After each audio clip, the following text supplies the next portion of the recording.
And then you can, yeah? Yeah, like this? Yeah. And then like you're gonna ask me questions about the situation or what? Well, it's more you. So what more you to give?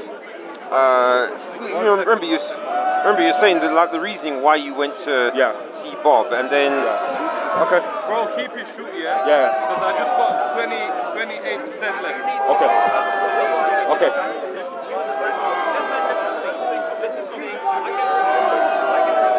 You hold this in your hand. Yeah. Yeah, just do that like that, yeah? Okay. Alright, you can go. Yeah. Start. Yeah. Assalamu alaikum, sisters, brothers and sisters. We're going to talk about a situation occurred a couple of weeks ago, and some corrections on my behavior also, and tips when talking to Christians or people who may not be of the same persuasion. Shoot your questions ahead. Yeah, so with I know when I was watching the video, the thing that you were trying to say, the main thing you kept saying to Bob is like, who was he? Yeah. Because it seemed as if you were thinking that he was there more as a, not that he's there to do evangelism, but more as a provocateur maybe? Yeah.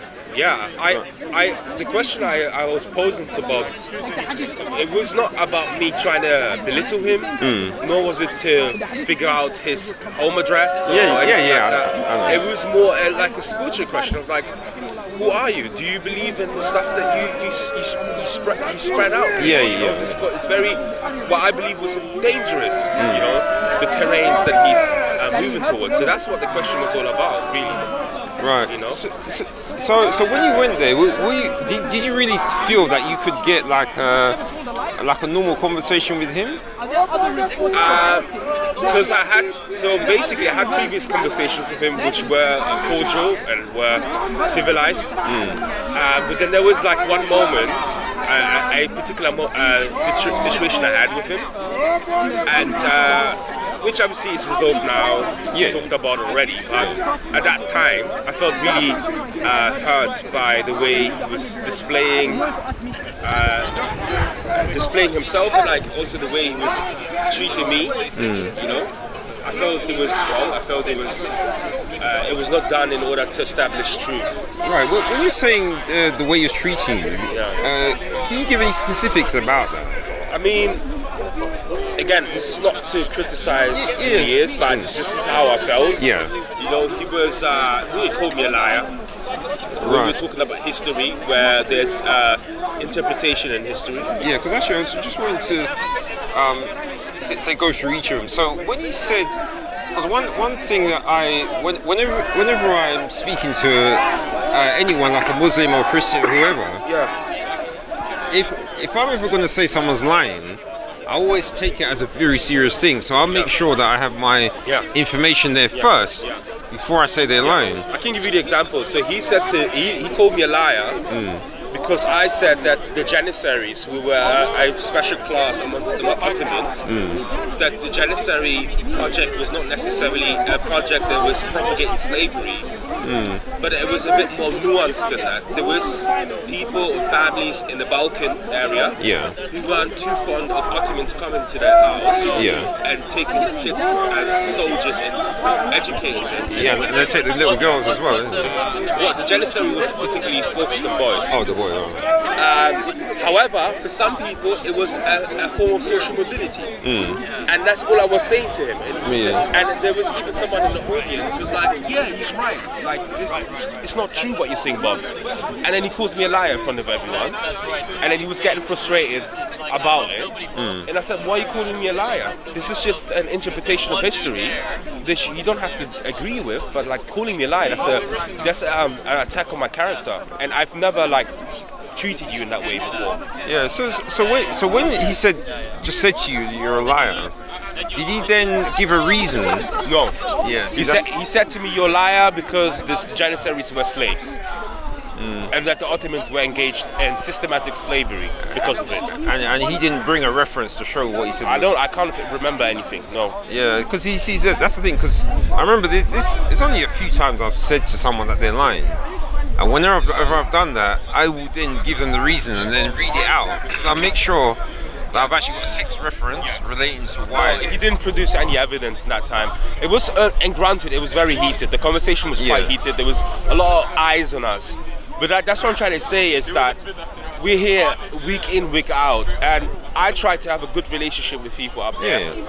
As much as, again, we had loads of conversation previously. Yeah. And I think it's vital that when you have conversations here and you want to establish some form of like understanding of the world, that there is like an effort on both sides, that both sides are being respected when that happens. I've seen way too many times when people misbehave, and this is Muslims and non-Muslims, and I'm not fond of that, you know. And yes, I'm a human being, and I will fall short, you know. I will be angry with certain things, and I'll lose myself sometimes.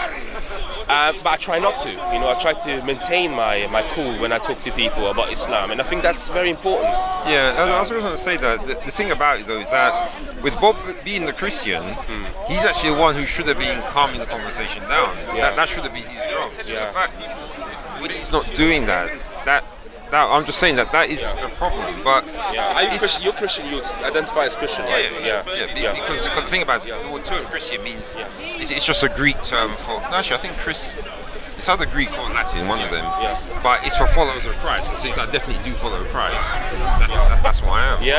And I appreciate that as someone who identifies as a Christian, that you came to ask me about it, and you said, hey, why don't you do a video about this and tell your side of the story? Because I read the comments once or twice, and I saw the same thing. They're like, they're like, why is he asking for his address? I was not asking for your address. I was not trying to dox him. I was trying to figure out, Bob, like the things that you say and everything that you stand behind. Who are you? Do you believe in this? Because to me, I don't know. Sometimes you can get lost in a source, and you can get lost in this performative act of being in the park, and I'm not questioning his intentions or anything, but I'm just saying that when there's an audience, these things can happen where you lose some parts of who you are as a person, you know.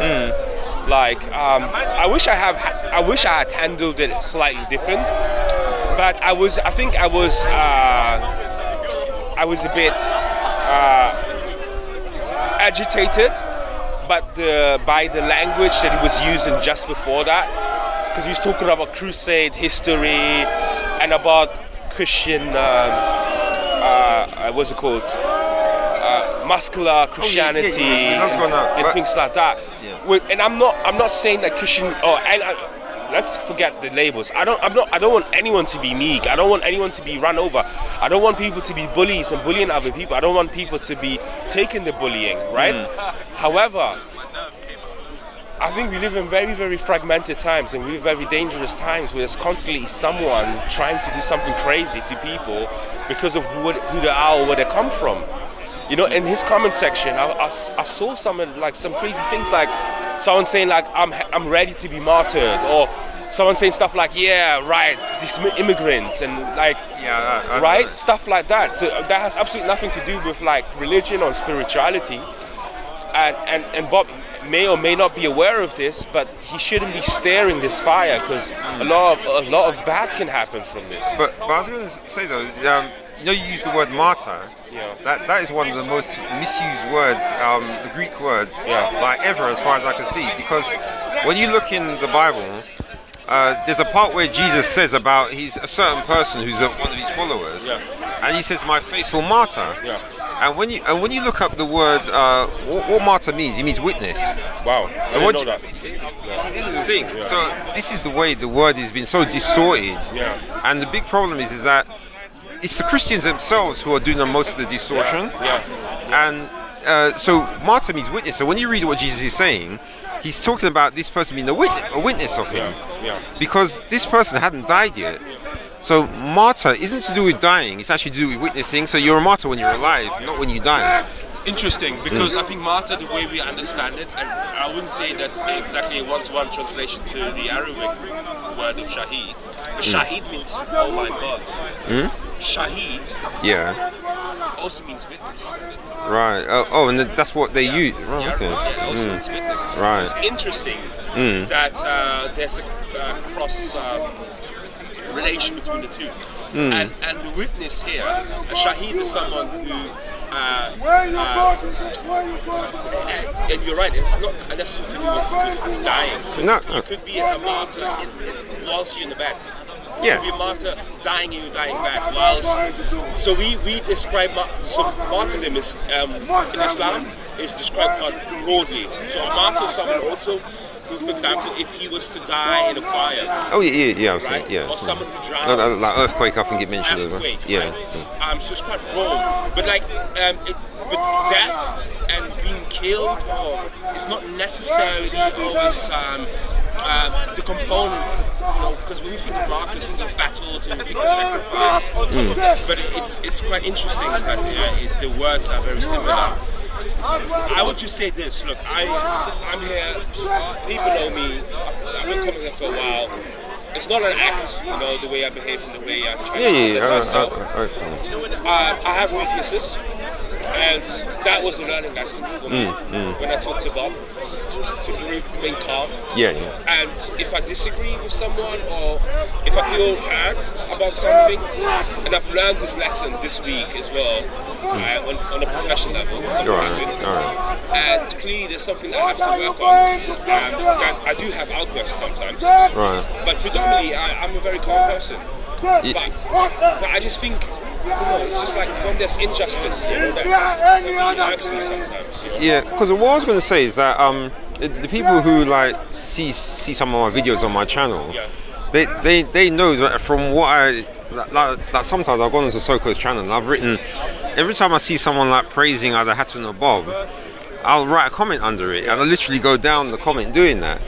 And the thing about it is that the reason why I do that is because they, as far as I'm concerned, and I've seen other people say this as well, both Hatun and Bob, they actually misrepresent the Christian faith, and it's just because Bob's famous and he gets and here's another thing is that you notice that when he talks, usually when he talks loud, is that it's the crowd. Because here's something, I don't know if you know about this, but this is what I know a lot of Christians believe, because I've heard some of them say, is that they believe that if they are somewhere where it's crowded and they shout, if they have a load of people around them and they feel that if people hear the sound of their voice, they'll get convicted. But the problem is that they believe in that part, but they don't believe in the part where you have to say things which can resonate with someone who's more of a sensible person. They ignore that part, but they think that this is a big mistake I find with a lot of Christians, is that they think the Holy Spirit will convict someone regardless of what the person, as long as they're just shouting something, the Holy Spirit will just randomly convict a person. They don't think that there has to be a connection between the person speaking and the person who's listening. And this is maybe for our Christian brothers. There's literally a verse in the Quran where Allah subhanahu wa ta'ala encourages us and says, and this is for the Muslims, for a lot of the Muslims, when you speak to the people of the books, find common grounds. If you can't, then speak in a way that is befitting, and if you disagree, then you disagree, but do it in a civilized way. That's why I was trying to say that there. I was like, look, I want to have a discussion with you, because you were so hell-bent on having a debate. I was like, I had debates with you, not debates, but we had discussions. There was a back and forth, and some people would call it a debate, and it didn't work because I felt disrespected. And when there's disrespect, then how can I have a debate? And it's not about establishing anything. So I was like, I don't want to have a debate. I want to have a discussion with you about who you are as a person.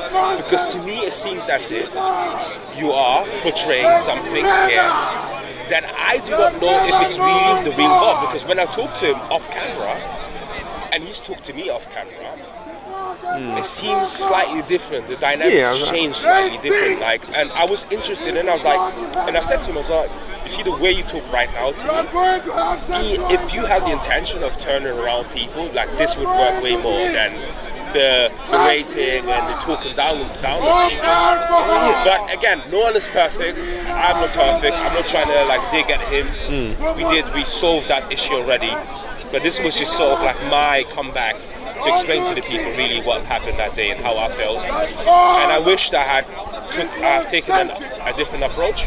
And next time when the opportunity arises where someone might be a bit provocative, I walk away, or I try to handle it slightly different. Because I think the best thing, what I found with Bob is, Well, one thing I found is that with some people, it's like Bob knows that, he knows that some people get agitated. It's as if what he's trying to do, he's trying to show how bad Islam is. So he actually likes it when Muslims respond in a negative way. Correct. But the thing about it is that this is, from what I can see, this is how he does it. And then Hatun, but I don't know if you noticed, ever since she's gone super big, she hasn't come down anymore.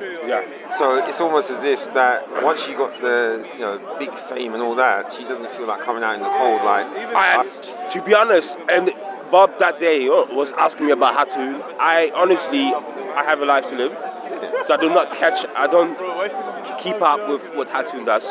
She's just absolutely no interest to me. I had a situation with her where I was trying to actually help her. She rejected that help and didn't see that I didn't mean any harm to her. And from that point, I was like, you know what? I'm not dealing with that. I can't trust her. And she's out for other motives. There's no interest in me. Bob, I've been trying to have at least I have like trust me, a lot of people tell me, don't talk to Bob, don't trust him. It's not that I trusted him on anything, because I don't know him. But it was like, look, personally, he's never done anything wrong to me. And if there's a line of communication between Christians and Muslims, I will try to uphold that until I have a reason not to do so. And and I don't think I will have any debates with him any longer. If I see him, that's fine. I will let him do his thing. But I think it's for me to not engage in. I can engage with you. I think it's very nice talking to you. And I have loads of my Christian brethren here who I believe want the best. And I hope that these videos can get more attention. Yeah, because actually I was going to... We've got 2 minutes. I suppose we were just going to end it with that, is that this is one thing I did want to say to some Muslims, is that we've got other people here, like we've got the Catholic preacher, and then Daniel comes sometimes, he stands over there, and then you've got the other brothers with Dr. Banda as well. And I noticed the more senior Muslims don't seem to talk to them much, but these guys are like proper, they have knowledge. So I think Muslims, the more senior Muslims who have been here long, they should talk to them more. Okay. That's good. I think that's a good call, and maybe they should. Because I think the conversation could be way more fruitful. Definitely. But hey, I do appreciate you. Thank you very much, and thank you for giving me this opportunity. That's all right. Okay.